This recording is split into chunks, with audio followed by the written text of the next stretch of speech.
right under our noses. In our homes, cities and towns, on our sofas and laps, a quiet invasion has been taking place. The cat is now officially the most popular pet in the Western world. In Britain alone, it's reckoned there are 12 million cats. A vast, softly purring army, which it seems we are utterly powerless to resist.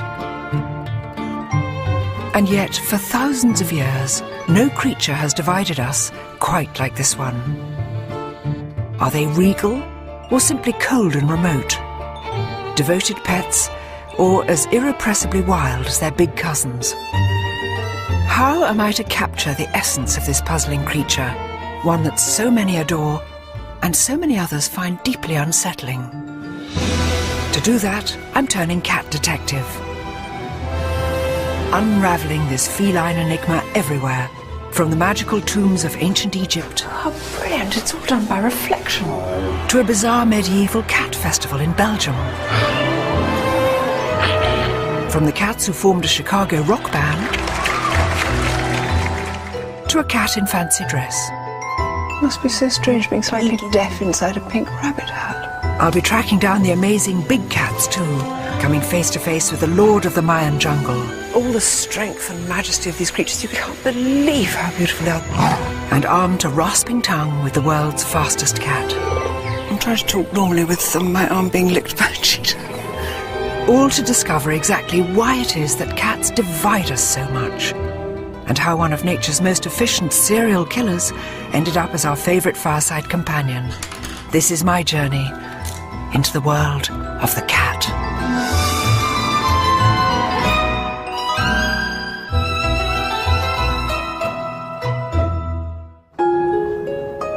My journey begins here, at home, and it begins with a confession. We don't have a cat. Well, not anymore. For 18 years we had a gorgeous cat called the Bee. When he died, I missed him more than I could ever have imagined. I still think about him every day. We even gave him a little gravestone. People say that you choose a dog, but the cat chooses you. And people say that cats are aloof. Well, I don't know about that. All I know is that the Bee, our beloved cat, was much more than a pet. He was a friend. We loved him dearly. And, you know, I think he loved us dearly too. And yet, I wonder if I ever really knew the Bee, any more than I know the neighbourhood cats that now wander through our garden. Unlike dogs, so much of what cats do is secret and nocturnal, mysterious. It helps to explain why some people find them so disturbing and why so many others find cats irresistible. But where does this deep divide spring from?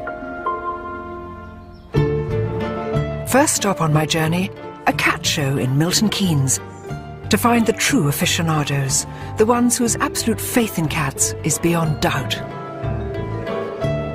In the West, cat shows like this are the ultimate expression of our modern obsession with cats. Hello, darling.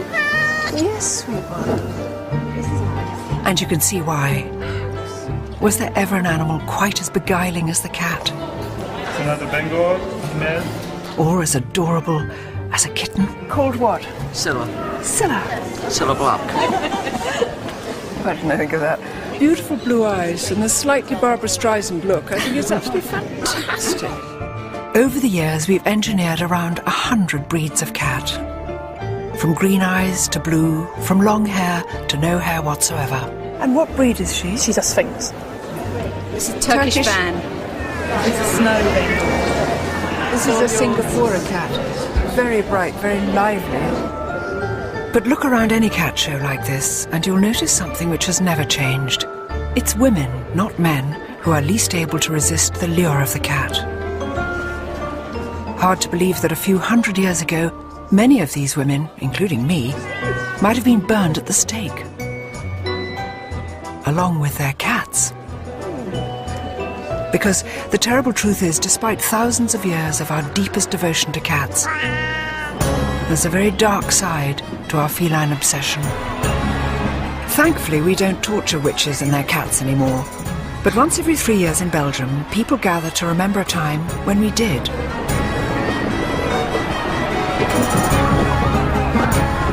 On a warm afternoon in the town of Ypres, their world-famous cat parade is now in full swing. It's all a bit surreal, yet so far at least, it seems pretty harmless. I can't resist joining in the fun. But courtesy of the town jester, the festival culminates in a rather shocking ritual.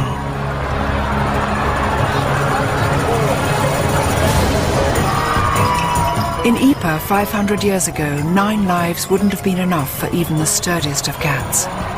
Europe had gone witch mad, and here in Belgium they took to slinging live witches' cats off the tops of high buildings. In fact, it wasn't until 1817 that this barbaric ritual was stopped. It's an unlikely thing to commemorate, but thankfully today the cats here are merely toys. It's so strange because even though this is a sort of carnival day and everybody's having such fun and they're only toy cats, a knife of fear and pain goes through me. Just to think that a short time ago they were throwing real live cats out of here simply because of the superstition that cats contained evil spirits. And it wasn't just the Belgians. In the Middle Ages, it was believed that Satan often took the form of a cat. And all over Europe, they were tortured and ritually killed in their thousands, often also burning alive the poor innocent women who owned them.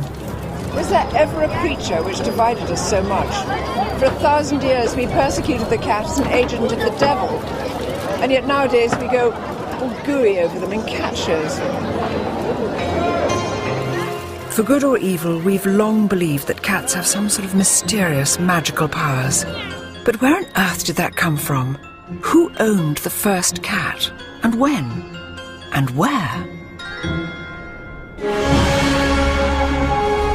Egypt, the land of the pharaohs. It was here 3,500 years ago that wild African cats first shimmied and sashayed their way into human company.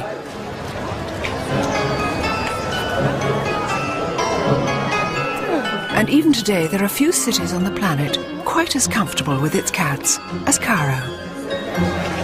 They're everywhere, literally crawling out of every nook and cranny. Once you tune your eye in to look cat eyes, once you get your cat's eyes in, you can see little cats, tiny cats, slim cats, cats resting by mosques. These are the cats who are looking after the door, just one on each side.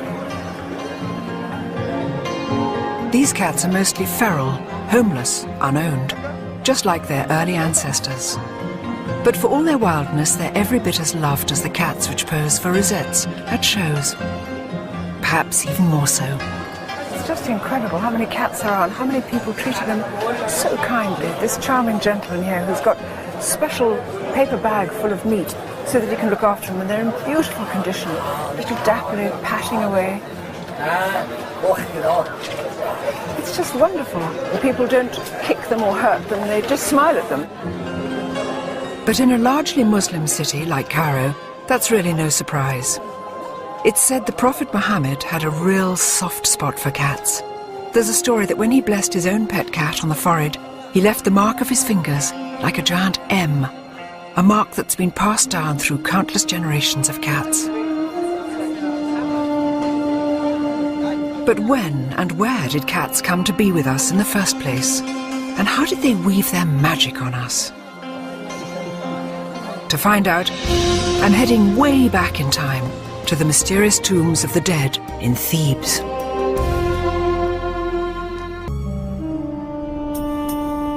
Before they came to live with us, cats foraged for their living in the blistering heat of the Sahara Desert. Hardly surprising then that the rise of human civilization by the Nile seemed like easier pickings. But the early Egyptian farmers got something out of it too. Grain silos attracted vermin. The vermin attracted hungry African wild cats. And before long, a rather remarkable relationship had been formed. A relationship first recorded in an extraordinary location.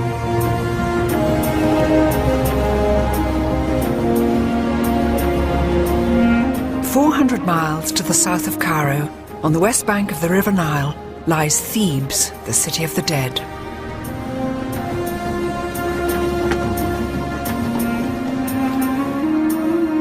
It's here that the ancient Egyptians buried their pharaohs and their aristocrats in lavish tombs. Salam alaikum. Shukran. Thank you, shukran. Tombs adorned with murals celebrating their daily lives in intimate detail. This is the tomb of Lenght. He was the royal astronomer, and here's Lenght himself, looking very fine, quite a dark kind of copper-coloured body. And this is his beautiful wife, Tawi. And round here you can see that they've prepared, this is the beginning of the feasting. And here we can see them sitting at table, top half of the picture's gone, Lencht's lovely little brown feet, Tawi's little pale feet, and underneath Tawi's chair, the most adorable tabby cat eating a fish. Now in those days, cats always sat underneath women's chairs in all these tomb paintings. It's something to do with fertility and somehow links cats with women all the time. Tawi probably took a fish off the table and said, "Here, Opus," just dropped it down. It's extraordinary. Here is evidence 3,500 years old, showing how these wild desert scavengers had quite cheerfully taken up lodgings right under our feet. Salam alaikum. Oh, nice to see you. Salam. Can I see the picture of the cat? Huh? Okay. Yeah? Thank you. Oh. I've been told that this tomb has more of the story. Oh, look. There's a light. I'm going to just creep in here.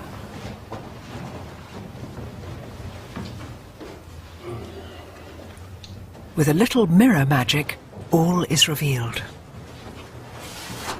How brilliant. It's all done by reflection.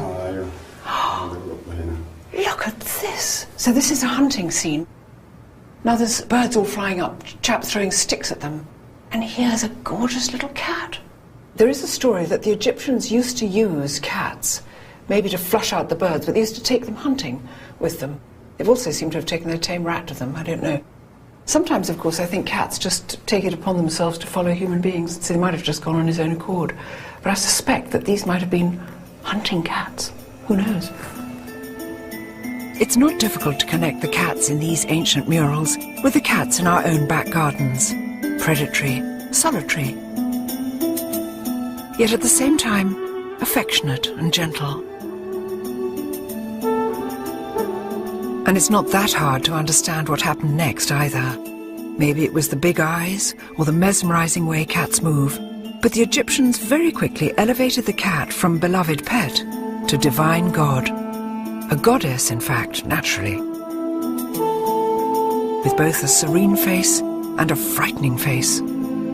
A goddess whose cult would last over 2,000 years, longer so far than either Christianity or Islam.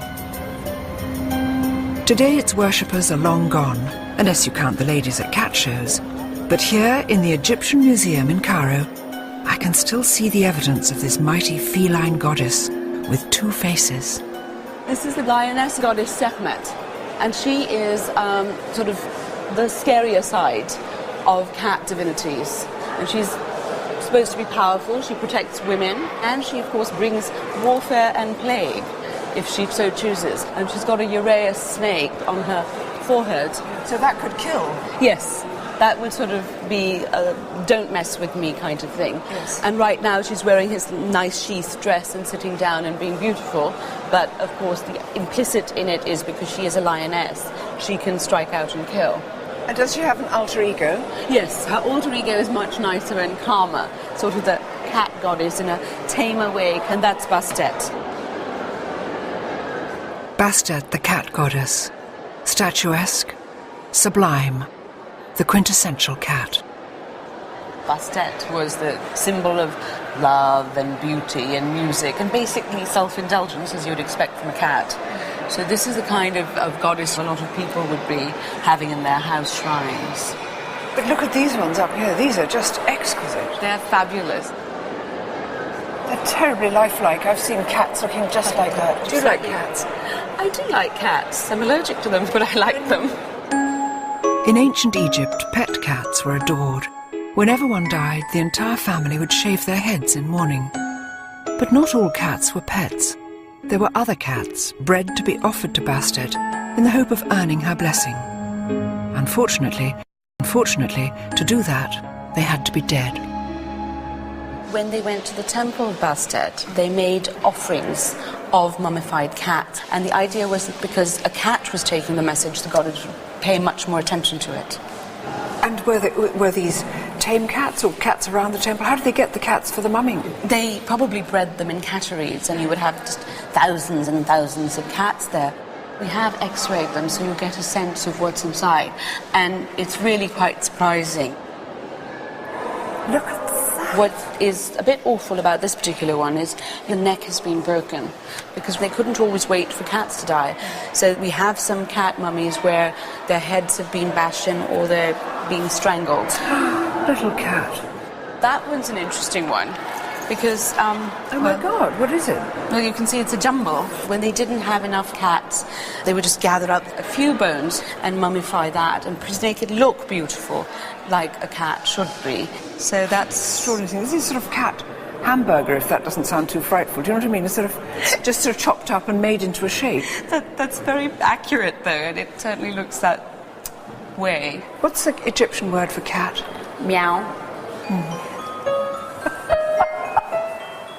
Is it? It really is. It sounds familiar, doesn't it? The cat with two faces. Cats as angels and cats as demons. Egypt is the home of the original prototype cat, the Mao, and whatever shape or pattern your pet cat is, it's descended from this ancient line of stripy tabby. In Egypt, the land where cats first walked amongst us, there are many who love them. But there are also others who are out to destroy them. Although in some countries Maos can fetch well over £1,000 a kitten, here in Cairo they still run wild in the streets. Unfortunately, some government officials think the only way to control them is by shooting and poisoning them. From a house in the Cairo suburbs, Maged Abdelrazek is on a mission to rescue them. Oh, now look, this must be one of the newest arrivals. Yes, this is our newest guest, Ida. Ida, You how wanna old hold is her? she? Yes, I do. She's about 7 weeks old. Ida. 7 weeks old. Yes. And she was found? She was found by Yeah. a lady when she was about 5 days old, and I had to take care of her. You did this yourself. You fed her, what, with a little pen dropper? Yes, like about 6 or 7 times a day. Well, she's triumphant. She's quite got a little fat tummy. She's overfed now. But tell me, what makes a Mao cat The Mao cats are the only naturally spotted cats. with striped legs? Yes, that's right. So Yes, they're that's half a correct. leopard and half a tiger. Yes, it's a little tiger. Can take her home. Little You wanna adopt Ida. her? I do like anything. I hope the Egyptian government finds a better way to look after these beautiful Mao cats. After all, this was the land where we first welcomed and then worshipped this strange, paradoxical creature. 3,500 years later, are we any less torn and divided by this humble beast? Is there anywhere that still accords cats the same adoration as Bastet? Or still harbours fears about their monstrous powers? To find out, I'm travelling to the other side of the world, to the country where the cat is very definitely the queen bee. For an animal that sleeps up to 20 hours a day, it's truly amazing the fuss cats have caused. We've bowed before them as gods, we've treated them as devils. Surely in the 21st century, those strange beliefs must be a thing of the past. Well, not quite. On the face of it, Tokyo is one of the world's most high-speed, high-tech cities. But look in virtually any shop or restaurant and you'll find the ancient spirit of Bastet, a little Japanese cat that's so famous it's been exported all over the world. Maneki Neko, the lucky cat, has one paw raised to beckon in good fortune. So for most Japanese, cats are lucky. In fact, they're now so besotted with the real thing, the demand for pet cats here is one of the fastest growing in the world. I've recruited local cat lover Mary Corbett to help me explore a city where the feline obsession knows no bounds and where no self-respecting cat should be caught naked.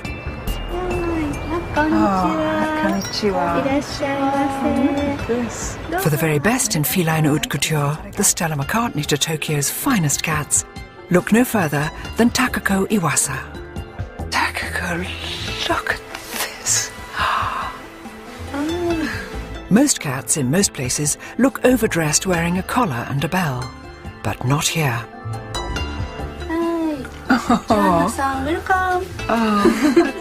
For Takako the cat tailor, cats aren't just lucky, they're the objects of adoration. Takako, where do you get your inspiration from now for making, for instance, I see some extraordinary things. I see little cows' heads here and kind of frogs. わからないんですけど、この右方向の上の宇宙からインスピレーションがやってくるんですよ。 She's not sure, but she received something on the right side of her brain and it seems to come from outer space. May we see some of your beautiful clothes on a cat? Whoa! This handsome, rather long-suffering Scottish foldier is Kotaro, clothes hanger for all Takako's boy cat costumes. Yay! Oh, you look fine, darling. You look quite unlike a cat. He's taken his hat off. Not like some Tom Kitten. He just started to take his clothes off. One of the most popular outfits is a frog. Good cat. Oh, darling, good cat. Oh, God, he's turning into a mouse now. I wonder what this can do to a cat. Frog. Mouse cat. Oh, you look beautiful. We must never laugh at them, but look how fine he looks. He looks so beautiful. 似合うでしょ? But who can resist a smile when the lovely Prin, short for princess, models her tiara? ちゃんと頭に乗せてくれるんです。 Yeah, she doesn't know another cat that can wear a crown. No. Without securing it in place. I never knew a cat would tolerate clothes. And I think Prin is remarkable, don't you think? Yes. Tranquil and very beautiful. Good girl. Must be so strange being slightly deaf inside a pink rabbit hat. It's hard to imagine the wild street cats of Cairo dressed like this. And yet in both cities, cats are revered like nowhere else. Lucky Cat, Maneki Neko, like a modern Bastet, is everywhere, bringing blessings to the Japanese. And if you look closely, you'll notice a distinct similarity with another strangely familiar cat. Oh, look, Mary, Hello Kitty. Everybody knows Hello Kitty, and she's been chosen as the new poster girl for Visit Japan campaign. Oh, look, little kitty like this, with its own little kitty bag. And Maneki Kitty. Maneki Kitty, with the good luck. Yes, giving you the good luck. Fishy Kitty. Oh. Strange, that. Beanbag? Beanbags? Beanbag. Yes. Oh, look, in a kimono kitty. Gosh, it's everywhere, isn't it? And look at all these up here. Hello Kitty, everything. Just toys and little purses, exercise books, pencils, pots, things, stuff, keyrings, dangly bits. For children of all ages. The strange thing is, something's going wrong with me because I really want this stuff now. I've actually got I've got quite a lot of thousands of... And Hello Kitty's just the beginning. Thanks to the Lucky Cat, Maneki Neko, Japan is filled with a positive energy of cuddly, happy pussycat characters. Cat toys, cat robots, cat cartoons. And is he based on Maneki Neko? Yes, I understand he was inspired by the Maneki Neko, so he brings good fortune. But much as it looks like a cartoon character, the real Maneki Neko is not a toy. Its roots are powerful and old, the stuff of samurai lords and storms. And it's a story which starts here in a quiet little Tokyo suburb, setting for the serene and entirely unexpected Zen Buddhist temple of Gotokuchi.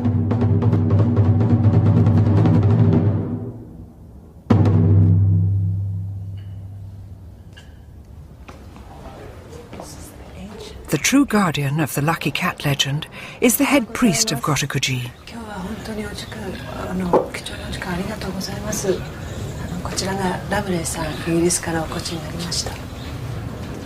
In the grounds of the temple is a little shrine dedicated exclusively to Maneki Neko.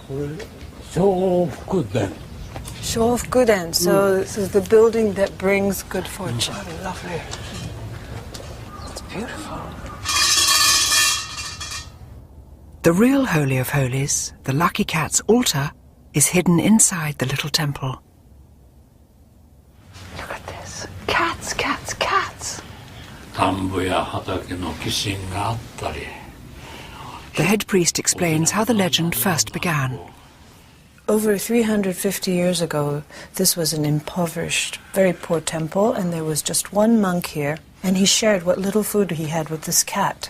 And he said to the cat, well, one day I know you will bring us great fortune. One day he heard a lot of noise outside the gate, and the cat was there beckoning these lords who were riding by on their horses. The Lord followed the cat's beckoning, and just as they came in, lightning struck the tree that they had been under. So they would have been killed? Yes, well, that's what the Lord thought, and he was very, very grateful for the cat having invited him in. It's a fabulous story. You can see why the Japanese took Maneki Neko to their hearts, always in the hope it would save them from disaster too. Look at these cats. From all over Japan, pilgrims travel here to seek the blessing of the lucky cat. So many, and some are big and some are tiny. True devotees see the cat almost as a tiny incarnation of the Buddha, a kind of mini-god, really. So worshippers would purchase these cats, and then they would pray that they may meet good people in their lives. When their wishes come true, they will bring the cat back to the temple and offer thanks. So these cats have performed great things for the families. All good news, all happy wishes. All happy wishes. But even here, in a country besotted with its lucky cats, you can detect that familiar ancient legacy of fear and suspicion. Take the bullet train out of Tokyo and you enter an older, more traditional Japan, where sinister legends live on. Horrifying tales which speak of the Bake Neko, an evil monster cat. In an old farmhouse, curled up by the fire with a pair of rather unscary cats, legend expert Akiko Manabe tells the tale of an evil pet cat that can change its shape. Once upon a time, there was a family. They loved a cat. Suddenly, that cat was missing, and wife's behavior became very strange. She ate in her own room. She told the family, don't look into my room when I'm eating. But the husband peeked into her room. She was eating the dead mice, dead birds, dead fish. When the wife turned her face to the husband, her face became the face of the cat. It turned out the cat had killed her and ate her up and pretended to be the wife. How awful. Can you imagine being that husband looking through and it's like, and it looks like a cat. And you think it's your wife and it's got a cat face. Is it always women cats turn into women? Most of the cases are women, because the people think women are more cruel than men. Catty. Yeah.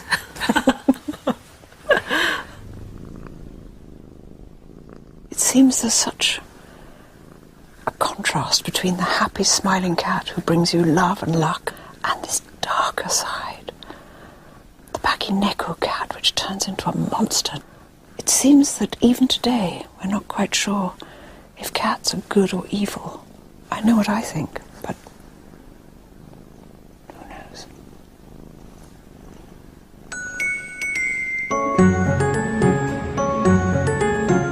Back in the West today, cats are so spoiled, it's easy to forget what a rotten time they've had of it in the past, and what ridiculous superstitions we've linked to them.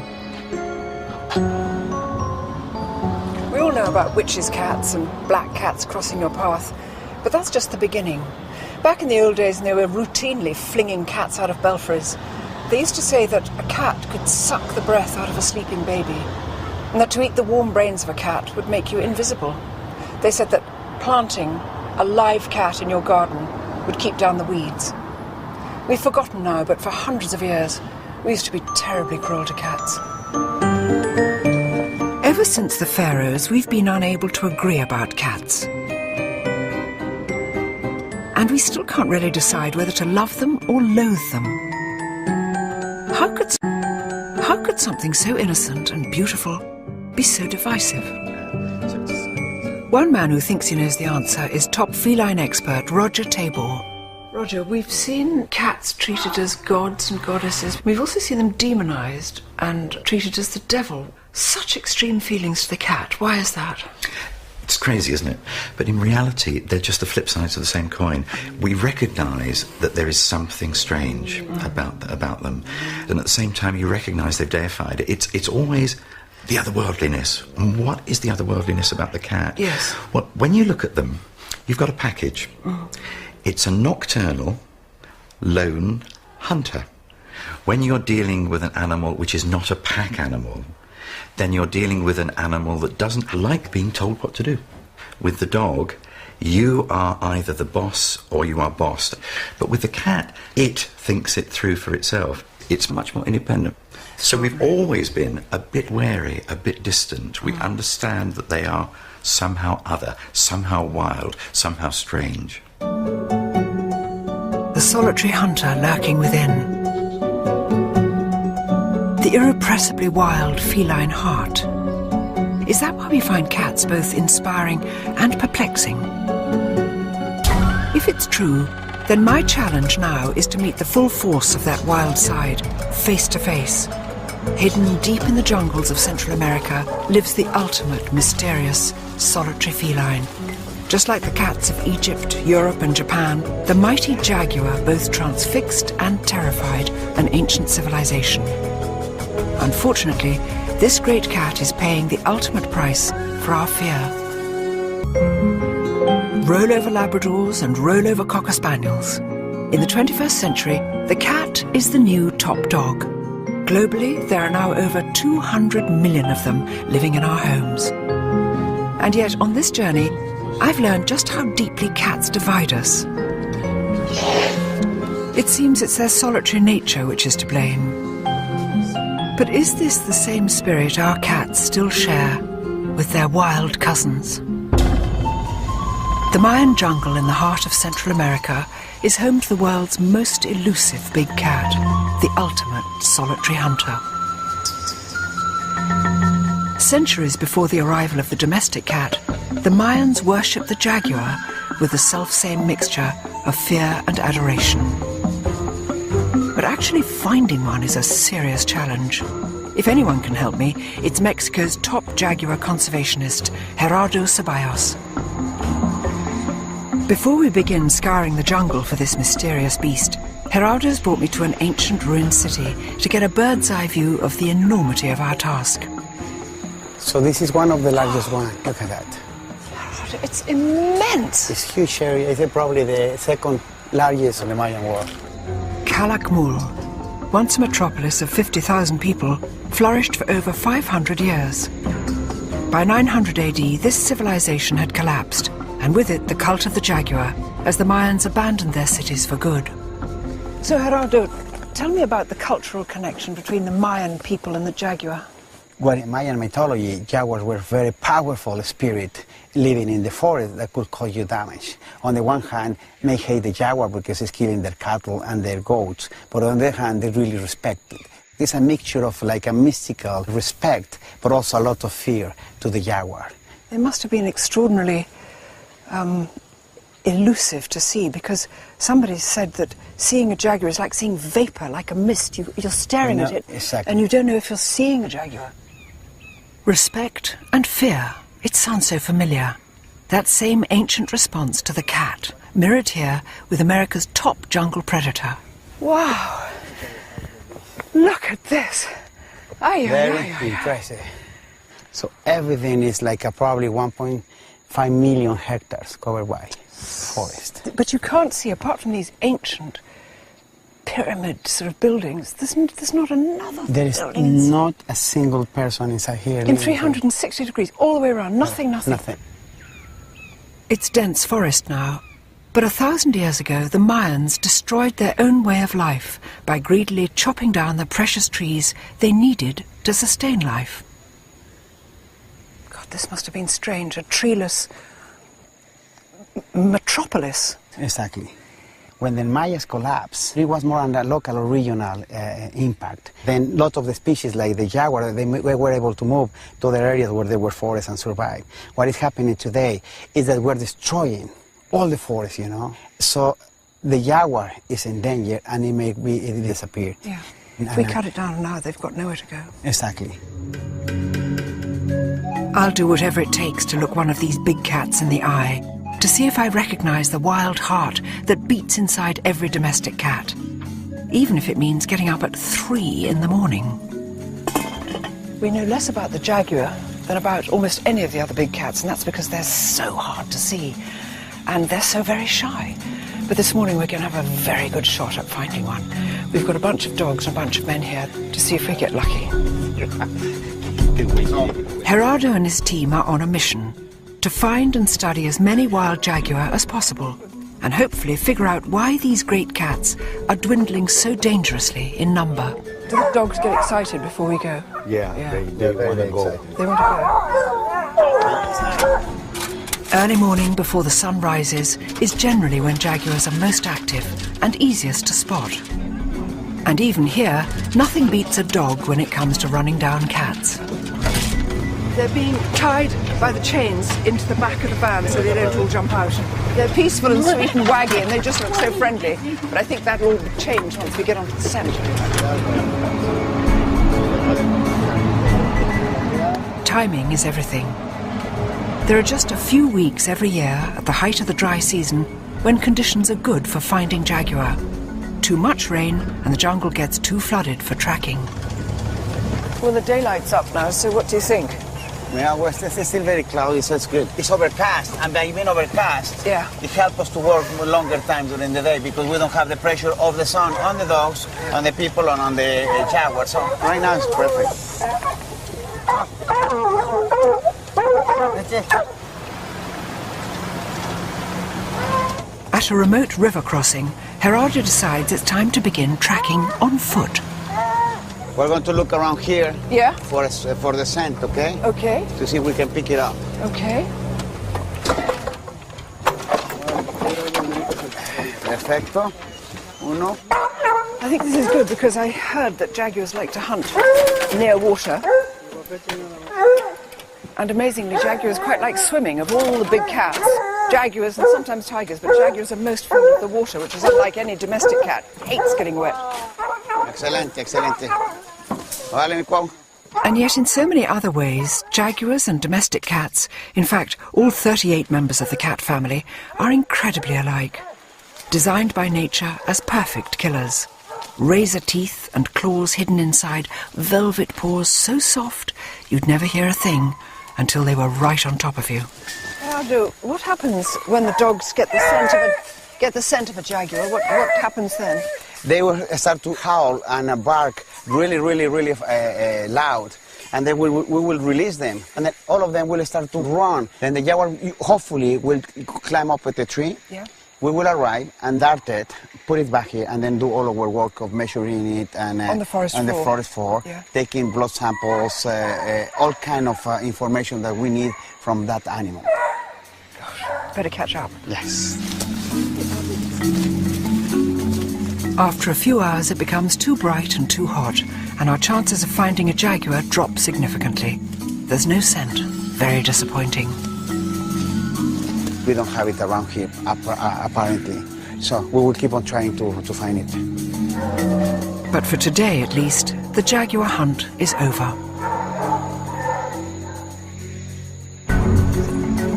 Next morning, we're up again at the crack of dawn, followed by several hours tracking through the forest. But still, nothing. I'm starting to think jaguars really are just misty vapours, a feeling not helped by some very unseasonal rains, which fall every single day. Now, Roger, this is supposed to be the dry season. Is this climate change? Because it shouldn't be as wet as this now, should it? No, we have some unusual rains. It's not actually typical to have any rain. After several days of searching, I'm still no nearer my first jaguar. It seems my luck has run out.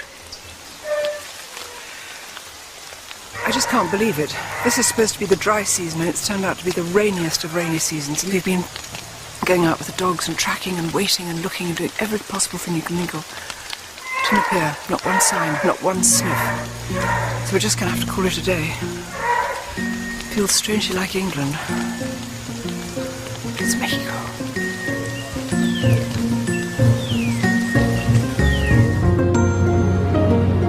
But my luck may be in after all. It seems there's another project not too far away that could help me see what I came here for. We're leaving Mexico, where we didn't manage to see any jaguar. We're flying to Belize, where I know we'll see some. They won't be in the wild, but it'll be the next best thing.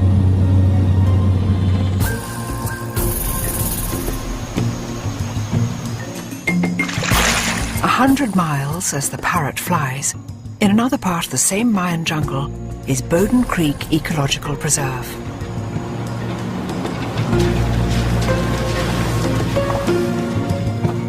"13,000 acres of virgin rainforest saved from destruction over 10 years ago by this man, Ken Karras. This forest is home to around 150 jaguar. Yet in all the years Ken's lived here, he's hardly seen them. Very rarely will you see a jaguar in the wild. It's just so difficult to see them. They're ambush predators. They wait, they maneuver into position, they pounce and strike, and in one blow, they've killed their prey. They don't chase it. They can't. How can you chase something through thick jungle like that? You can't. It's a description which rings so many bells. It could be any cat stalking a mouse or a sparrow, a ruthless killer that can suddenly vanish without a sound. No wonder the ancient Americans saw the jaguar as a magical creature. Tragically, I now think seeing a jaguar in the wild would require a small miracle. But there are 2 jaguars I can see. 6 years ago, Ken rescued a pair of cubs from life in a zoo and brought them here to the heart of the jungle. Meet Bosch and Shupi, jaguars and brothers. Look at that great black creature. Look at that. Oh, look. So where were they born? They were part of a captive breeding program, and instead of going to a typical zoo in Mexico, we decided to bring them here to help with getting people to understand conflicts with jaguars in the area. Ken, there are going to be people who say huge cats like this shouldn't be kept in an enclosure. Well, they can't go into the wild, can they? No, you know, they would not be able to survive. They don't know how to hunt. Some people might say, well, maybe we can train them like we train cheetahs or others to go back wild, but we don't know enough about them. Jaguars are the least studied of all the cats, because how do you study something you can't really find every day? And, you know, what we really want people to understand is here's what they're like. Here's this great icon. And there they are out in the forest. Yes. And that forest is teeming with them. And this is why you have to save that. Exactly. I can't believe how beautiful they are. The dark and the light, the yin and the yang. And here's Bosch, black as anything, with just dappled things. And Shupi, coloured like sort of sunlight in the dappled forest. All the strength and majesty of these creatures, you can exactly see why people would have thought that they contained some sort of godly power, or indeed were gods themselves. It's a pity these boys can't roam free in the jungle. But what a privilege, gazing into the remarkable eyes of the world's most elusive cat. Eyes which burn back with the same wild spirit I used to glimpse in my beloved bee. The same spirit you can still see in every cat alive today. The mystery is why these stealthy little predators ever chose to move in with us. I mean, I know we feed them, but They're naturally solitary, they're naturally wild. And they don't do as we tell them, they're not obedient. Maybe that's what some people find so ghastly about them, and what so many millions more like me find so enchanting and adorable. Next time, what happens when we do try to make cats conform to our world? Cats that perform tricks? Cats that wear neckties and false nails? And the big cats that refuse to be tamed, and whose future is now in danger?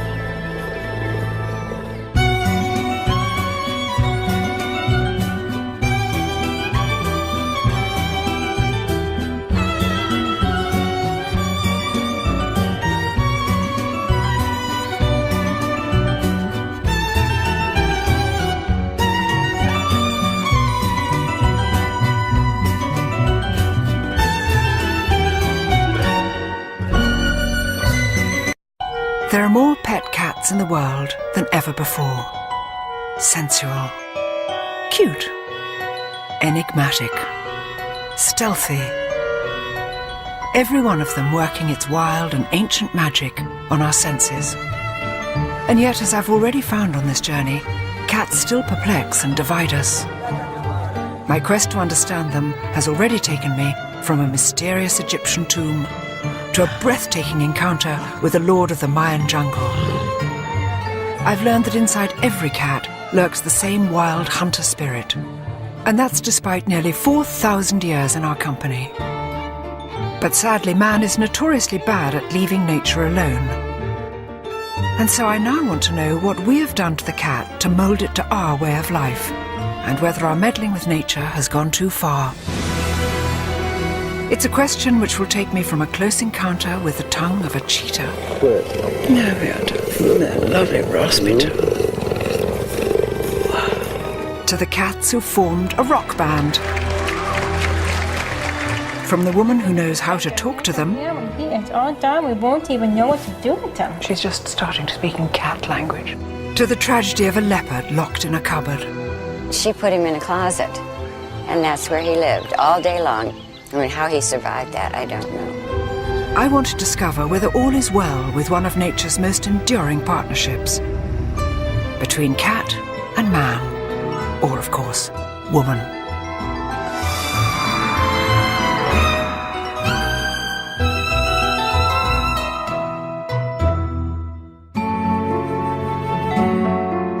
If you stop to think for a moment, it's incredible that cats live with us at all. Under the genetic microscope, they've barely changed from the wild, solitary creatures that once roamed the Sahara. Back then, there were no cat packs, no cat herds. It was a true loner until it found us. It is the weirdest of relationships. I love them madly, but I think we're kidding ourselves if we think that cats are remotely interested in what people want from them. Millions of us own them, but they're not really ours. After all, they don't really need us. They could look after themselves if they had to. But that doesn't mean we've stopped trying to master them, which begs the question, would a cat ever take orders from a mere human? To answer that, I'm in Chicago on a bitter winter's day. It's been said that cats are far too smart to do the dumb tricks we get dogs to do. But whoever said that hadn't been to see one of Chicago's oddest cabaret turns, a circus performed entirely by cats. It looks as though preparations for today's show are already well underway. For the record, I usually have little time for performing animals, any more than I have for zoos or wild animals in captivity. But a cat circus intrigues me. Cats are so famously uncooperative. I'm curious to know how ringmaster Samantha Martin persuades them to do anything at all. Hi, Samantha. Hi. Hi, Joanna. Hi, nice to meet you. Are you getting stuff ready for the show? Yep, big show today. This little white face listening to you talking. Who's this? Oh, this is Tuna. Tuna. She's the star of the show. Is she? Mm-hmm. Hi, Tuna. Tuna. And what makes Tuna such a good cat for performances? She's very consistent. She has no fear issues whatsoever. Where some of the other cats Some days they perform, sometimes they don't. It's free will. We open up the cage. If they don't come out, that means they don't want to come out. So we close the cage, we move on to the next trick. But Tuna always wants to... She rang the bell. I'm sorry, that was the cat ringing the bell. Tuna, will you ring the bell? Yes, she's like, attention, come on. Here, Tuna, go back to your light. That's quiet. Tuna, she's just switched the light on. Sweet cat. Oh, Tuna is brilliant. She really is. How do you get a cat to do what you want it to do? I can see you're giving her small rewards. Oh, yeah, a lot of it has to do definitely with a special treat. You can train a cat to do just about anything you can train a dog to do. But then where a dog will just be like, I don't care if I only have 2 breaths left. Whatever you want from me, I'll give to you. And cats are like, I don't think so. Dogs will work for love, where cats work more for, they want to pay off. They want to see the contract up front. They're hard negotiators. Are they your pets as well as your performers? Oh, absolutely. The cats all live with me. Not going to say how many cats I have, but I always say I'm single. I'm going to stay that way. Do you think Mr. Wright is waiting out there, Mr. Cat Wright? Somehow doubtful, because not one guy has asked me out after the show. And I wear this sexy cat outfit. Come on. When they said cat circus, I didn't know what to expect. Certainly nothing as much fun as this. And the slight dangerous quality of will they, won't they. Very exciting. Can't wait for this afternoon's performance.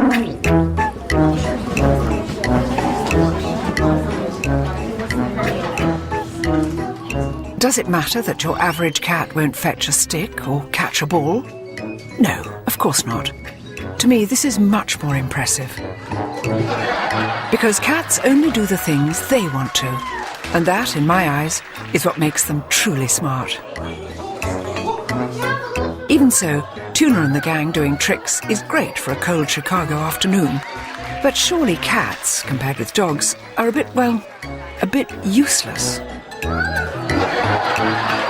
After all, nobody ever saw a cat bring down an armed robber or guide a blind person across the street. So what do cats do for us? Well, we now know that cats do have an extraordinary power to help those in need. And all they have to be is themselves. I'm back in England at Manchester's Seashell Trust School for children with severe disabilities. There you go. You hold him. Most of the time, these children struggle to communicate with the world around them. But when a cat enters the room, they blossom. This is the sweetest little cat because it's just sitting here very, very gently. Here we are, Gabrielle. Yes, you're lovely. Yes, you're lovely. Mio is a pat cat. That's Pets as Therapy. In Britain, there are now over 100 therapy cats like Mio, and the number's growing all the time. Isn't that a sweet, sweet cat? And the cat is very, very gentle, very peaceful, this rag doll. He's obviously used to it. And you can feel lovely thrumming purr of this creature through here. Yes, he's purring, yes, he's purring. Look, there you go, Jamie. You got the cat? And you can see the enjoyment. The faces light up when they have the animals in. He tends to snuggle in. It's amazing. Most of the animals just know that they're dealing with children that have got special needs, and they adapt to the situation really nicely. And also there's some children that won't communicate with people so well and will talk to a cat because they're non-judgmental. And also for people who don't want to be touched, it's nice for them to touch something as soft and comforting as a cat. Yes, and to be sat on. I always feel thrilled when a cat comes and sits on my lap.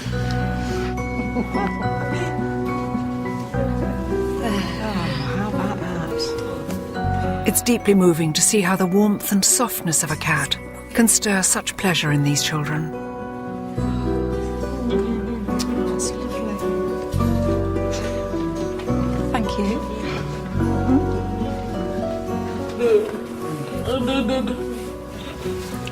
She's busy watching the good boy. Good girl, good cat. Yeah. Did that make sense? No, I didn't say it right. Yes. Did it? Yeah. Good. Good. Good.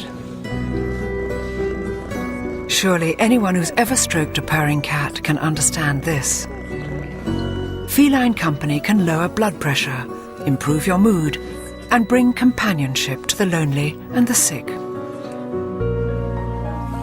But if cats can change our lives, how have we changed theirs? What price have they paid for our insatiable need to muck about with nature? I mean, this is really one of the strangest little beasts I've ever held on my lap. Instead of us trying to redesign the cat, perhaps we should try to understand how and why nature designed them in the first place. So with my whiskers, if I had whiskers as well, I'd be fantastic.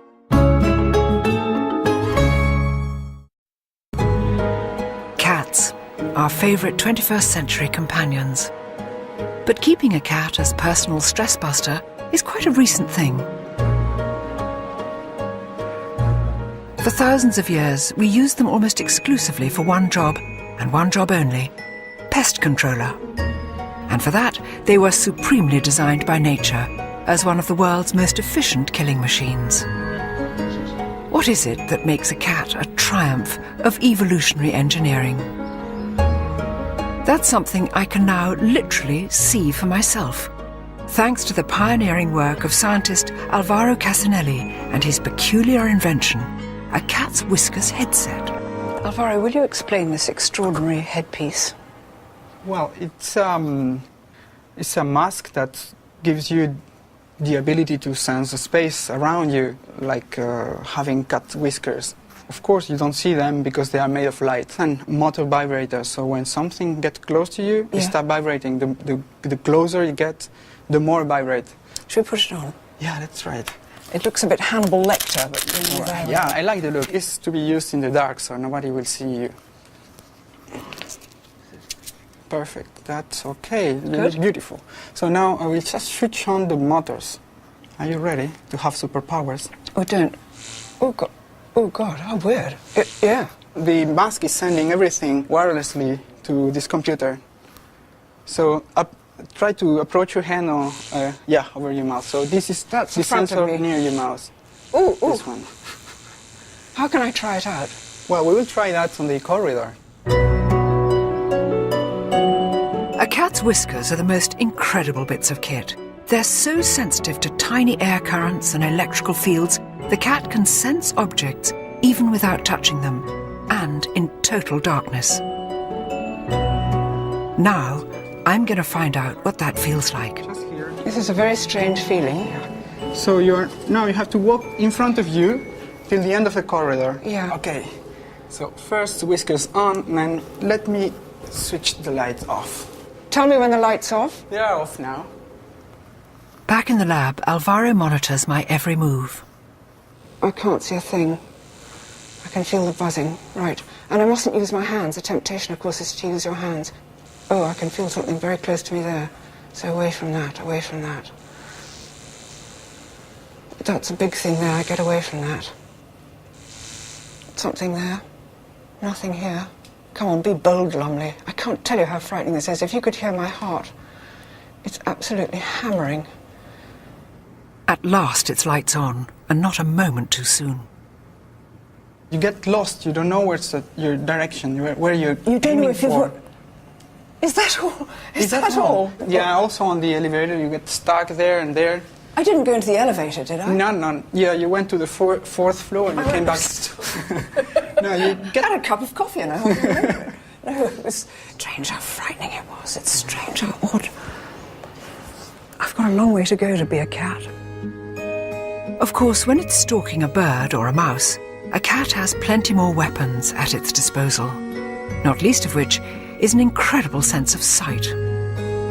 From just tiny slits in the day to massive moon eyes at night, your pet cat is a whopping 6 times more sensitive to light than you are.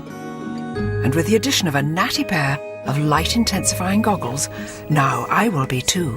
Too many things to adjust. Okay. So it should be, tell me how it feels. That feels... The line of sight. Yeah, that's good. Okay, so I will probably switch the light off and we'll see. Oh, I see the light's on. Oh, yeah. Wow. So So it's too easy. What about now? Oh, Now I can't move, I don't see anything. okay, but I can say, okay, now this is me walking with cat's eyes as opposed to cat's whiskers. I have no sense of distance, but here I come. Look, not touching the trees. That's not bad, is it? Oh, this is fantastic. So with my whiskers, if I had whiskers as well, I'd be fantastic. And I've a feeling I even might look slightly like a cat. Do you feel that? Wow. That was extraordinary, Alvaro. It doesn't really make you feel like a cat, but maybe... It doesn't, but it makes me respect cats so much because, of course, they have all this absolutely inbuilt and they know exactly how to use it. I was a complete beginner, you know, but they know perfectly. So cats won't be needing this for a little while yet, beautiful though it is. Thank you for letting me try it out. I think I'm just going to look at any old moggy with such respect. A cat's eyes and whiskers were fine-tuned by millions of years of evolution.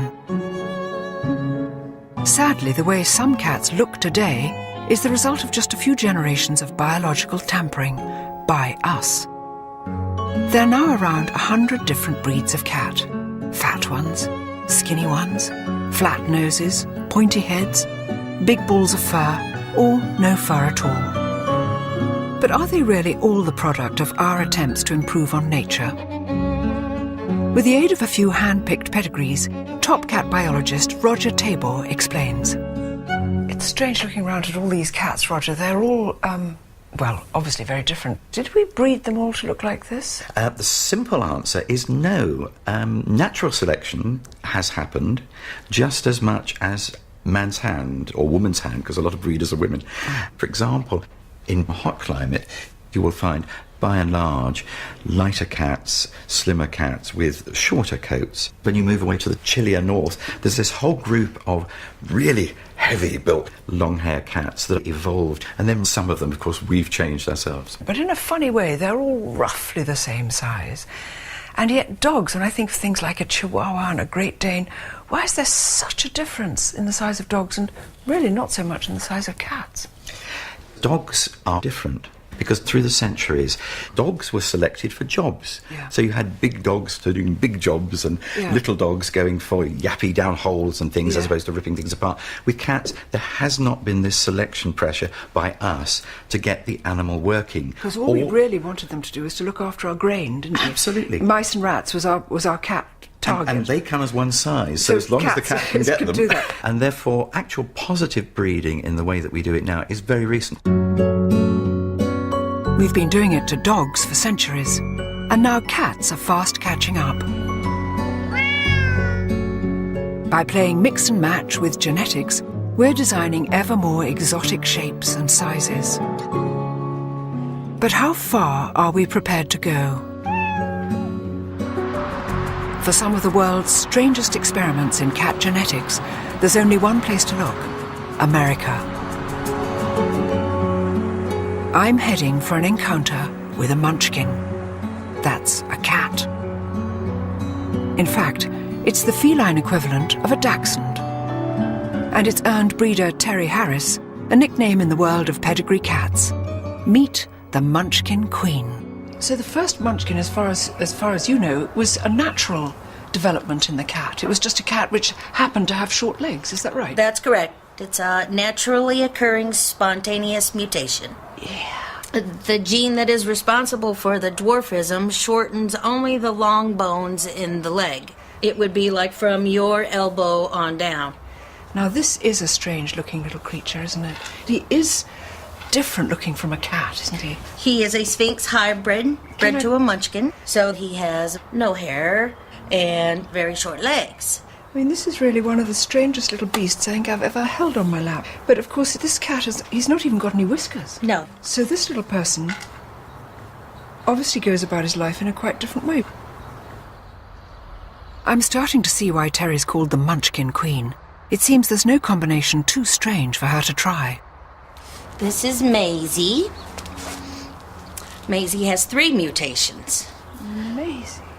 She has the folded ear gene from the Scottish Fold. Yes. She has the dwarfing gene from the Munchkin. Yes. And she has this wonderful curly coat from the La Perm cat. Yes. Look, even her whiskers are munchkined. Little one, look at you, Maisie. Can I hold you, baby? Look at those little ears. This is such a little sweet cat. Little sweet cat. Now, Terry, a lot of people would say, but cats are so beautiful in their original cat shape. Why would you want to make them have short legs? Well, I am a neophile, which means that I like things that are very different and non-traditional. I just think that they're just adorable. They're comical. They come in all different colors, short hair, long hair. And just from the moment that I saw one, I just had to have it. This mutation doesn't bring about any kind of illness, does it? No, they don't have any limitations other than perhaps the distance that they can jump. Now, I'm a short woman. I can't jump as far as a tall woman. But we jump, nonetheless. Is it right? Do you think you're playing God? If I felt that I was doing something wrong, I would not do it. No. I think that as long as the cats are healthy and happy, there might be a little something for everybody. I do worry that we're taking things too far. If this is the Dachshund cat, what on earth comes next? A Chihuahua cat? A Great Dane cat? Is nature's work so unsatisfactory that we must constantly meddle with it? Next stop, the cat being made to look like a lion. Handsome man. Hi, Romy. And the lion someone wanted to behave like a cat. Just living in a basement. Living in the basement. People are extraordinary.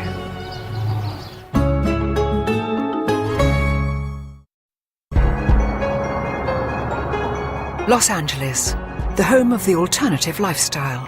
The world capital for lavishing more money than sense on your pet. In LA, people who want a designer lifestyle for their designer cat bring them here to the best little cat house. If you're heading out of town on an all-expenses business trip, why not give your cat the same? 5-star luxury accommodation under the eyes of manageress Divinity Libby. Divinity? Hi. I'm Joanna. Nice to meet you. Oh, How nice are to ya? meet you. Good. Can I have a little tour? For sure. Come on in. Look at this. I love cats. Oh, cats. You know, they have all these things to do. They've got the fish. We have all these catwalks up high. They've got the outside. Yeah, you get the birds. Little tiny, titchy little car. sort of sofa and chair for Yeah. tiny cat-sized people. Mm-hmm. And do you come in here and play with them? How do you entertain them? Yeah, that's part of our service, is making sure all the cats get a little bit of love. You can see there's lots of toys and stuff. You've done this beautifully. You've taken such care. Thank you. It's lovely and sunny up here. Yes. Upstairs are more lovely rooms. This is certainly quite unlike any cattery I've ever seen before. I only hope these cats appreciate all this finery as much as their owners do. What is this up here? This looks like a camera. Yes, that is a live cat cam. So wherever you are in the world, if you miss your cat, you can log on and see what they're doing. You can control the cam from, Spain. Divinity also offers first-class feline grooming, and she's about to show me LA's latest and hottest haircut for hip cats. This is Romy. Hi, Romy. And You're Romy's beautiful. a Himalayan. So we're going to do Romy today in a lion clip. And he's going to be such a handsome man when he is all done. We won't even know what to do with him. She's just starting to speak in cat language. Gosh, I wonder if I had such a beautiful cat, Divinity, I wouldn't have a clipping on this. Would you? I think that coat looks absolutely sublime. Personally, if it was my cat, I would leave him like this. But some people, they're highly, highly allergic to their cats, and that's the only way they can tolerate living with them. Maybe they shouldn't have cats if they can't cope with them. Oh, man. If Romy could speak, I'm sure he wouldn't be begging to have his handsome coat shorn off. So there's your little lion tail coming out, yeah? Look at that tail, darling. That's the cut. Oh my goodness, I'm crying. He's so handsome, isn't he? Yes, he's so handsome. No. So when they're all done, they get a little grooming spray to make them smell wonderful and fresh. And the boys get a little bow tie, and the girls get a little bow. And since Romy's the little man, we're just going to put this right on him. At least hair can grow back. Unfortunately, some people take much more radical steps to alter their cats. You know, some people get their cats declawed. You don't believe in that, do you? It's illegal in England. It's I know they do they're it trying quite to make it illegal here. We actually, for a lot of our clients, put on soft paws. Do you know what that is? No. They come in fashion colors. So this would just slip on like that, and you glue it on. You glue it on? Mm-hmm. Just a drop of glue in the bottom. Then it doesn't. It doesn't scratch. Right. Do you think we've gone mad? No, but do you, Divinity? Because these are semi-wild animals in a funny way. You know, a lot of people otherwise would declaw them. Or give them away. Or give them away. You see, we don't like animals that don't fit into our way of life, do we? Right, See? Mm-hmm. And I think that's what happens to people, and they go, I've got a cat, I didn't like the hair on it, I didn't like the claws on it, I didn't like the way it did this or that, so I've had all that changed. I've modified the cat. Right. I think people are very strange. I've always loved the independence of cats. Surely it's that which makes them unique. Sadly today, it seems that independence is the very thing some cat owners would like to eliminate by turning them into accessories. And there are people for whom a domestic cat has not been enough. People whose quest for a flashy status symbol means going bigger and better, whatever the price. Hidden deep in the Californian hills is a rescue sanctuary for the big cats that people mistakenly thought would make good pets. Lions, tigers, sadly misplaced beasts, living out their days behind bars.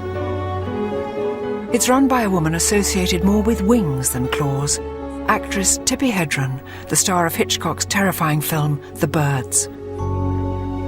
For the last 30 years, Tippi has devoted her all to rescuing these poor beasts from abuse and neglect. Hi, Patrick. This is a very beautiful animal. He's a liger. His father was a lion and his mother a tigress. And He's beautiful. The hybrid grows to be, a great deal larger than either the lion or the tiger. How extraordinary. Yes. You beautiful thing. He is immense. The problem is that there are so many of these big cats born in captivity to be sold as pets. It's in the tens of thousands across the United States. It's permitted in the United States? There are 20 states that have no laws whatsoever. And you can purchase this adorable, darling little cub, and, by the time it's 7 months old, it's destroying your house and taking a good chunk out of you. They're trying to make a house kitten out of it. Yes, it never works. No. Nobody can keep a tame tiger at home. They will never be tame. Tippi's sanctuary is home to 83 big cats that have never learned how to survive in the wild. And every one of them comes with a tragic story. Will you look at this for a lion? If he wasn't blinking, you'd think he was muerto. He looks completely out of it. Leo? It's adorable. That is very, very attractive. Leo was living in a basement with a family, and they had children. And so no going outside for anything, just living in a basement? Living in the basement. People are extraordinary. This beautiful black leopard was purchased in Texas for $6,000. And as he grew, he was scratching the ladies' satin sofas and chewing her Jimmy Choo's shoes. So she put him in a closet, and that's where he lived all day long. And finally, they brought him in a zippered clothes bag in the trunk of their car. I mean, how he survived that, I don't know. It must be very difficult to know when to draw the line, because you must want to rescue every animal in need, but you've got a limited amount of space and... A limited amount of money. Limited amount of money. Yeah, What do you do? It's so huge that I can't even think about how we do it. People say, how do you do this? How do you manage this whole thing? Because it's emotional, it's maddening, it's frustrating, it's a constant worry. It's 24/7. Yeah, it is 24/7, 365. Even celebrity pets are not immune. When a certain superstar's mansion hit the rocks, These two beautiful tigers ended up here without a single cent of support money, or apparently even a phone call to see how they are. There are some terribly sad stories which have brought these creatures here, but Yes, now that yes. they are here, this is truly a sanctuary. It's a kind of Garden of Eden you've made for them here. Yes, and it's a lot of work and a real labor of love. And I love these animals more than my next breath, but they're not pets. No, that's true. They're wild. Yeah. And you can't take that out of them. Man really can be very poor at knowing how to live with nature. And yet we do have this ancient compulsion to share our homes with animals. I'm visiting a cat rescue sanctuary in South London to discover what happens when that compulsion gets out of hand. This has expanded so much since I was last here. It's actually twice the size. It's twice the size. This was next. For the past 30 years, my old friend and ex-top model, Celia Hammond, has made it her mission to help cats in need. Yeah. Hello. So, and these are what? All this waiting? is all today's intake for surgery, various, nutrients and various other rocks. Quite a lot to get through today. Do you get pedigree cats in here as well? As unwanted, we often get pedigrees, but particularly Persians, because people can't be bothered to groom them. They buy them as little cuddly babies, and then when they grow up and need to be groomed, they get fed up with it. So they come in here completely knotted, all their legs knotted together. They can hardly walk, some of them. People don't realise how much work they are. Mm. Celia's sanctuary can house up to 400 animals at any one time. As well as a neutering programme, Celia aims to rehome as many unwanted cats as possible. I find them completely bewitching, and walking past the cages and those little level eyes staring out, you think I better just take some of these home. Well, this is wonderful. I'm weakening. Are you really weakening? I am. Many of Celia's rescues are strays or abandoned cats. But we're now on a different kind of mission. Sometimes the problem lies with cat lovers who simply don't know when to say no. There is such a thing as too many cats. Well, it's real hard work to try to persuade people to get their pets neutered. Some people say, I don't care what happens to other people's animals. All I know is I want my cat to have kittens. But they're making the situation worse when there's so many animals being put to sleep. Yes. Every day. How can it be right to bring more into the world when there's no homes for what's here already?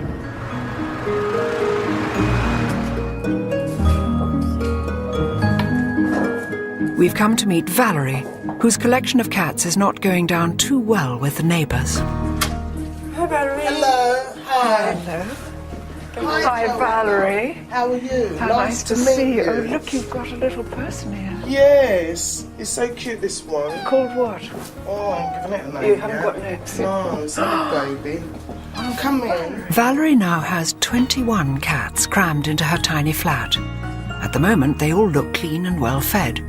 But without some drastic measures, soon she won't be able to keep up. Look. Cats galore. Hello, kittens. Hello, cats. And are they mostly related to each other? Yeah. They're all one big family. One big happy family. But Valerie, look, you absolutely love cats, don't you? When did you fall in love with cats? Can you remember? I love cats from when I was a little girl, really, But I started off with one cat. And my one cat had 5 kittens. And I got that cat done. But the kittens now, I didn't know how young they had start off with having kittens. And it's accumulated, you see. This is like that thing of when I was going to St Ives, I met a man with 7 wives. 7 wives had 7 cats, or 7 cats had 7 kits. And suddenly it just goes out and out On and out, and doesn't on, it? yeah, but I'm having no more kittens now. I can't afford them. They eat a lot. So what are you going to do? You're going to get them neutered? Yeah, I will be getting them neutered. I've got 2 neutered already. Was it 3? But Celia's very helpful in that section there. We're going to get them all done, Valerie, aren't we? Yeah, need to get them all done. It makes I sense, can't take doesn't it? Yeah, they eat more than me. What I feel do they- sorry for myself in the supermarket when I look. It's all cat food. I hope people don't think it's for me. I think Valerie simply hadn't realised how quickly the numbers would explode. But for some people, and strangely enough it's nearly always women, compulsive cat hoarding is now a real and recognised clinical condition. What's happening? They're canoodling down here. They're not muted yet, and they're canoodling. Canoodling. Stop it. Valerie, I think we've got to stop the canoodling eventually, haven't we? Because Yes, too much canoodling too and you'll much suddenly have canoodling. 4,000 I'll be cats. slim. I won't be eating anything. With 2 more of Valerie's cats off to be neutered, hopefully this particular cat family will stop spiralling out of control. It's all right, darling. We've been seduced by the cat, by the untamed heart it shares with its big cousins. It's a privilege to live side by side with them, but with that comes responsibility. And that's true whether they sleep on our sofas or simply walk on our land. Next stop, the ultimate wild cat country, Namibia, This is just staggering. It must have been like this since time began. where I'm about to come face to face with a cat we're in danger of wiping off the face of this earth. I hope you like flies. I don't mind flies.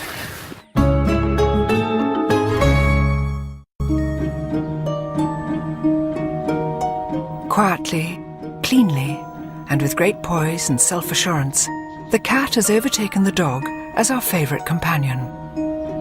But for all our efforts to master and redesign them, cats are still at heart as wild as they ever were. When you compare them with their larger cousins, you recognise the same predatory instincts that we watch with fascination in our back gardens. The big difference is our response to these cats all too often comes from the end of a gun. But why? For one cat especially, the presence of humans is pushing it to the brink of extinction. 3,000 cheetahs, that's a quarter of the world's remaining cheetah population, live right here on the open plains of Namibia. This country is the front line in a battle to save them. And local conservationist Dave Houghton is a true veteran of the fight. I'm heading skyward with Dave to get a clearer picture of the thing that's brought man and cat into bitter conflict, the land itself. This is just staggering, the size of this plain. It must have been like this since time began, really, do you think? Yeah, this is country that big cats have been in for millions of years. And then man came along and parceled it up into little blocks for farms. And you get the inevitable human-wildlife conflict. And who's winning? I'm afraid it's man at the moment, but we are making big inroads into trying to get that balance right. Beautiful, then. Beautiful. Dave is the head honcho of AfriCat, a charity that's fighting to save cheetahs from trigger-happy farmers. Rather than shooting or poisoning a predatory cat, farmers can call Dave to trap it and bring it here, to AfriCat's 10,000 acres of protected bush. AfriCat now feeds and cares for 84 rescued cheetahs that would otherwise have been killed. And here are 3 of them: Pippin, Measles, and Knessus. So beautiful. Why do you think they have these gorgeous... Is it just black marks? What is it? It's a Bushman folklore. A mother lost her babies, and that's basically what's left over from the tears of her crying for her babies. These 3 cats are now too old to hunt effectively in the wild, but Dave's about to move them into a brand new 120-acre camp where they can live out their days in peace. Wildlife vet Mark Jago is on hand to give them a full medical. I think it's that guy CEO starting to wave. Okay, you can go in there now. It's that one in the middle. Yes, You'll see him now. He's just wobbling a bit. I just want to check that he is down first. First step, to get this sleepy cat out of the hot sun. If I get the front, Yes. let me just pull him out a bit because there's a thorn bush there. Yeah. You have to watch for flies, huh? Yeah. If you hold the base of the tail there, Yes. and then put your other hand underneath, under here. Under here? Yeah. Yeah. Okay? Yeah. Right.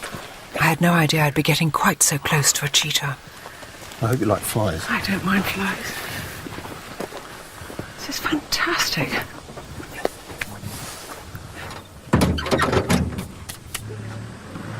Next, we head off to the clinic for a full health check. We're going to start here with the eyes. check the eyes out, make sure there's no injury, anything like that. And you can see how the pupils are incredibly clear. 100%. Right. To make myself useful, I've agreed to some heavy-duty grooming. I thought I knew how to detangle cat fur, but this is different. Golly, some of these are pretty much in, aren't they? Yeah. What do? You scrag them out? You No, will, no, like a no, butcher. Like that. Oh, I see. It's funny how quickly you feel completely at home. You think I'm just combing a cheetah's tail here, just scragging out the dead flies and the burrs. I've only ever seen these things on film, you know. I think respect is the first word that comes to mind for these creatures, isn't it? Whenever possible, Africat releases rescued cheetahs well away from the farms where they were captured. But sometimes the young, the infirm, or in this case, the elderly, become too dependent on us to survive on their own in the wild. Which is such a shame. Well, tell me, an animal like this, which does 80 miles an hour, how can it ever live a natural life in captivity? It can't, can it? So you can keep it groomed and healthy and alive and everything, but it wouldn't be living like a cheetah. No, I think it's something we've got to recognise. That, you know, as much as we try and improve the conditions in captivity, what we really are working towards is looking at the animals healthy, happy, and conserved in the wild. Yeah. Because that's where they should be. It's reassuring to know there are projects like this.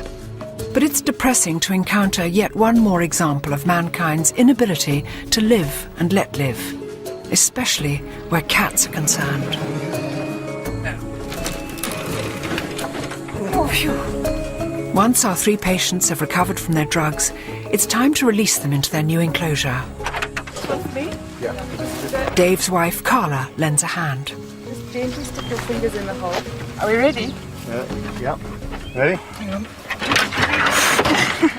I'll normally just put my fingers half in the hole because then you get a bit of level. Yeah. Okay? Okay, go. It came out of that like sort of rocket. It's kind of quite frightening because as you put your fingers just there, there's this sort of excited head comes banging up, and without being too sort of scaredy cat, you sort of think, I don't want to lose the fingers. Too old to hunt they may be, but now Pippin, Measles and Knursus will have plenty of space and protection from the gun.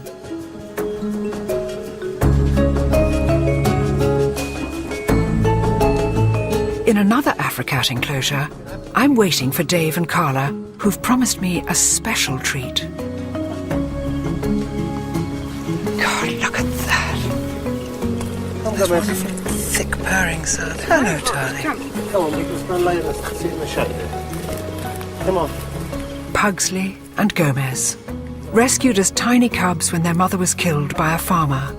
There was no choice but to rear these 2 stunning creatures by hand, which has made them pretty much as tame as a cheetah is ever likely to be. There's my boy. Yes. There's a good boy. Huh?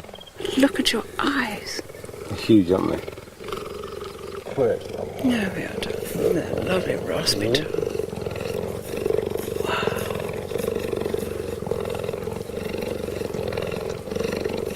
That's lovely, darling. Oh, darling. It's extraordinary. Apart from everything being on a slightly different scale, i.e. the purr is 40 times louder and the limbs are X longer, they're so like domestic cats, that licking and flopping. Look, he just loves that. I'm incredibly privileged to be so close to these beautiful cats, but it would be a mistake to think they make good pets. We must always remember that they're wild animals. So really wild animals should stay in the wild and not be in somebody's flat in Bristol or something, you know. It's not fair on the animal for a start, you know. I'm trying to talk normally with my arm being licked by a cheetah. It's just extraordinary.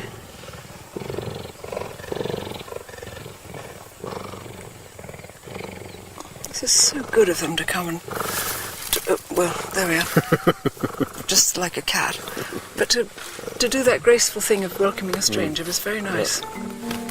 I've seen and held and been licked by so many cats on this journey.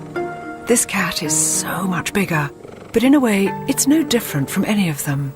The throbbing purr, soft fur, needle-sharp teeth, the faraway look in the eyes, and the calm that comes from the presence of something so free and untamed, just like our cats back home.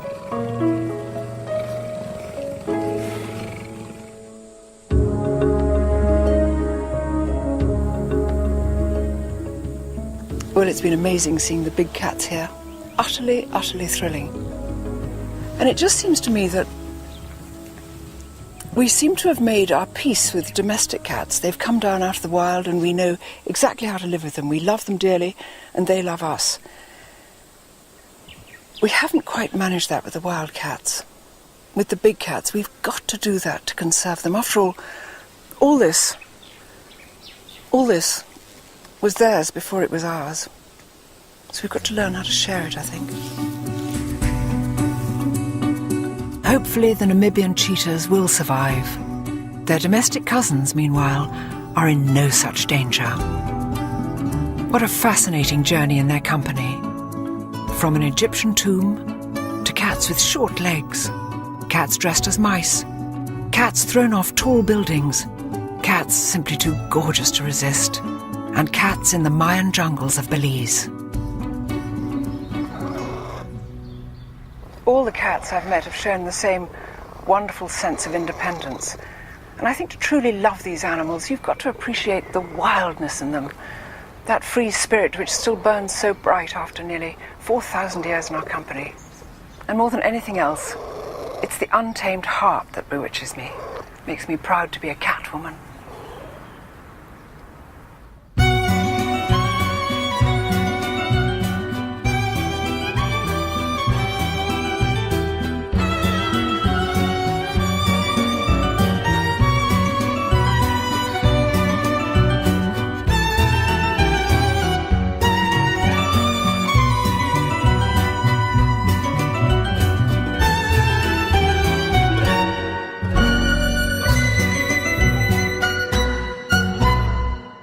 It wasn't until 1817 that this barbaric ritual was stopped. It's an unlikely thing to commemorate, but thankfully today the cats here are merely toys. It's so strange because even though this is a sort of carnival day and everybody's having such fun and they're only toy cats, a knife of fear and pain goes through me just to think that a short time ago they were throwing real live cats out of here simply because of the superstition that cats contained evil spirits. And it wasn't just the Belgians. In the Middle Ages, it was believed that Satan often took the form of a cat. And all over Europe, they were tortured and ritually killed in their thousands, often also burning alive the poor innocent women who owned them. Was there ever a creature which divided us so much? For 1,000 years we persecuted the cat as an agent of the devil, and yet nowadays we go all gooey over them in cat shows. For good or evil, we've long believed that cats have some sort of mysterious, magical powers. But where on earth did that come from? Who owned the first cat? And when? And where? Egypt, the land of the pharaohs. It was here 3,500 years ago that wild African cats first shimmied and sashayed their way into human company.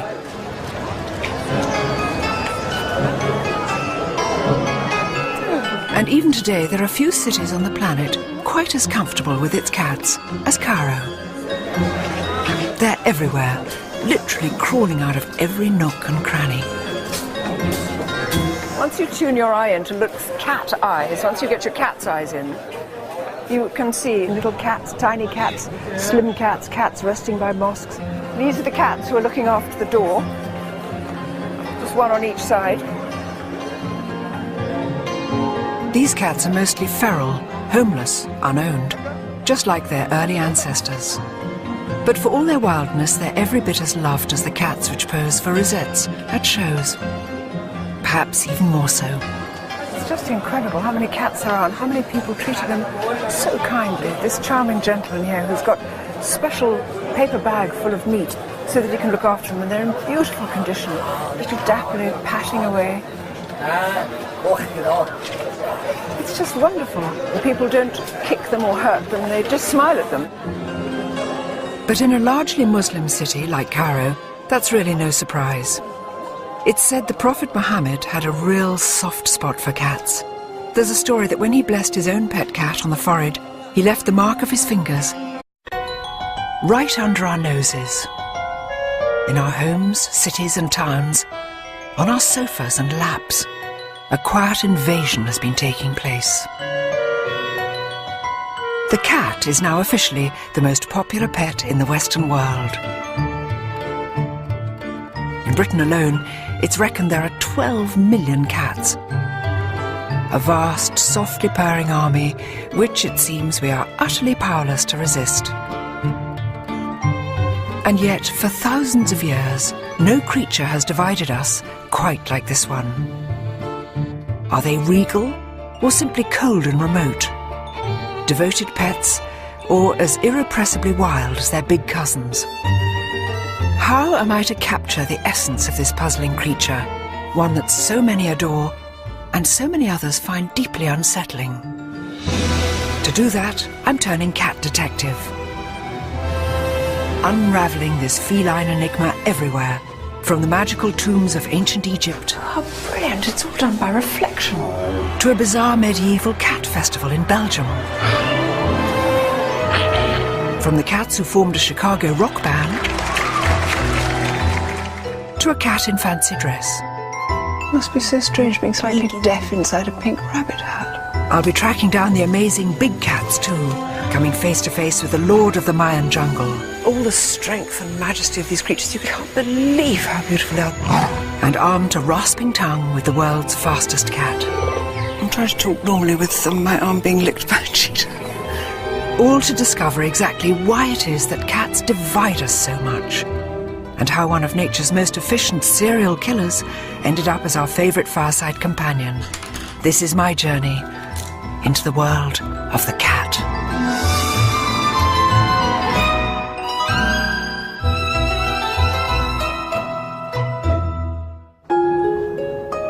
My journey begins here, at home, and it begins with a confession. We don't have a cat. Well, not anymore. For 18 years we had a gorgeous cat called the Bee. When he died, I missed him more than I could ever have imagined. I still think about him every day. We even gave him a little gravestone. People say that you choose a dog, but the cat chooses you. And people say that cats are aloof. Well, I don't know about that. All I know is that the Bee, our beloved cat, was much more than a pet. He was a friend. We loved him dearly. And, you know, I think he loved us dearly too. And yet, I wonder if I ever really knew the Bee, any more than I know the neighbourhood cats. Oh. I've been told that this tomb has more of the story. Oh, look. There's a light. I'm going to just creep in here.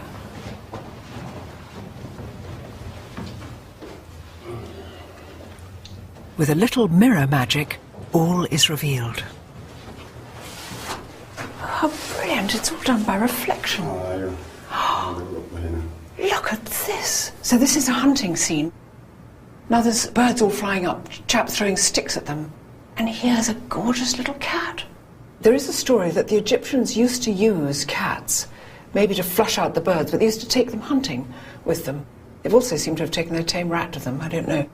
Sometimes, of course, I think cats just take it upon themselves to follow human beings, so they might have just gone on his own accord. But I suspect that these might have been hunting cats. Who knows? It's not difficult to connect the cats in these ancient murals with the cats in our own back gardens. Predatory, solitary, yet at the same time affectionate and gentle. And it's not that hard to understand what happened next either. Maybe it was the big eyes or the mesmerizing way cats move, but the Egyptians very quickly elevated the cat from beloved pet to divine god. A goddess, in fact, naturally. With both a serene face and a frightening face. A goddess whose cult would last over 2,000 years, longer so far than either Christianity or Islam. Today its worshippers are long gone, unless you count the ladies at cat shows. But here in the Egyptian Museum in Cairo, I can still see the evidence of this mighty feline goddess with two faces.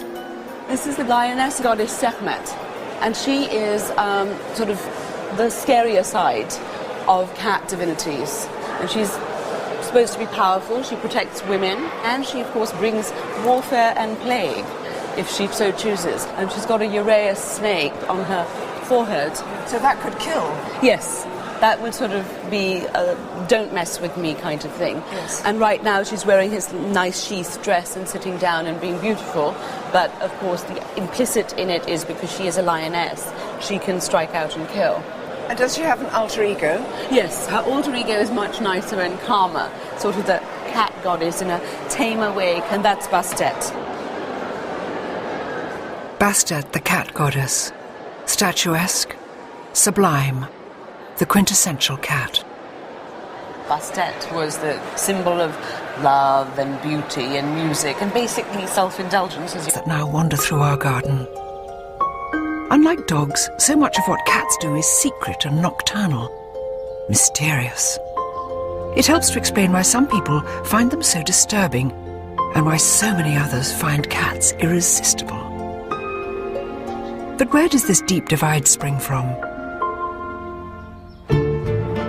First stop on my journey, a cat show in Milton Keynes, to find the true aficionados, the ones whose absolute faith in cats is beyond doubt. In the West, cat shows like this are the ultimate expression of our modern obsession with cats. Hello, darling. Yes, sweet one. And you can see why. Was there ever an animal quite as beguiling as the cat? It's another Bengal female. Or as adorable as a kitten? Called what? Scylla. Scylla. Scylla Black. I didn't think of that. Beautiful blue eyes and a slightly Barbara Streisand look. I think it's absolutely fantastic. Over the years, we've engineered around 100 breeds of cat. From green eyes to blue, from long hair to no hair whatsoever. And what breed is she? She's a Sphinx. It's a Turkish fan. It's a snow Bengal. This is a Singapore cat. Very bright, very lively. But look around any cat show like this, and you'll notice something which has never changed. It's women, not men, who are least able to resist the lure of the cat. Hard to believe that a few hundred years ago, many of these women, including me, might have been burned at the stake, along with their cats. Because the terrible truth is, despite thousands of years of our deepest devotion to cats, there's a very dark side to our feline obsession. Thankfully, we don't torture witches and their cats anymore. But once every 3 years in Belgium, people gather to remember a time when we did.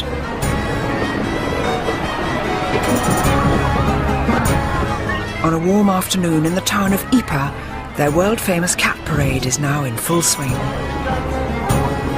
It's all a bit surreal, yet so far at least, it seems pretty harmless. I can't resist joining in the fun. But courtesy of the town jester, the festival culminates in a rather shocking ritual.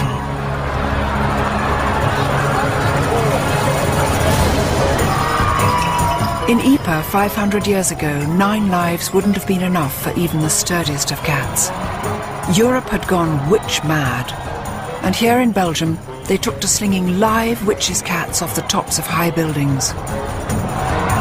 In fact, it's like a giant M, a mark that's been passed down through countless generations of cats.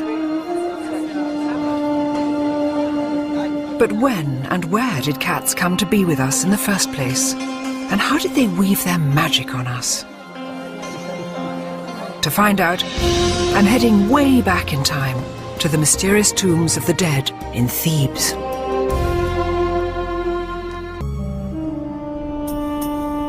Before they came to live with us, cats foraged for their living in the blistering heat of the Sahara Desert. Hardly surprising then that the rise of human civilization by the Nile seemed like easier pickings. But the early Egyptian farmers got something out of it too. Grain silos attracted vermin. The vermin attracted hungry African wild cats. And before long, a rather remarkable relationship had been formed. A relationship first recorded in an extraordinary location.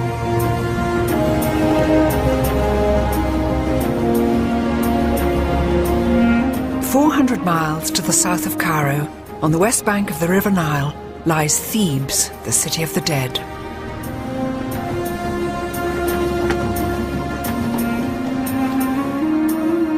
It's here that the ancient Egyptians buried their pharaohs and their aristocrats in lavish tombs. Salam alaikum. Shukran. Thank you, shukran. Tombs adorned with murals celebrating their daily lives in intimate detail.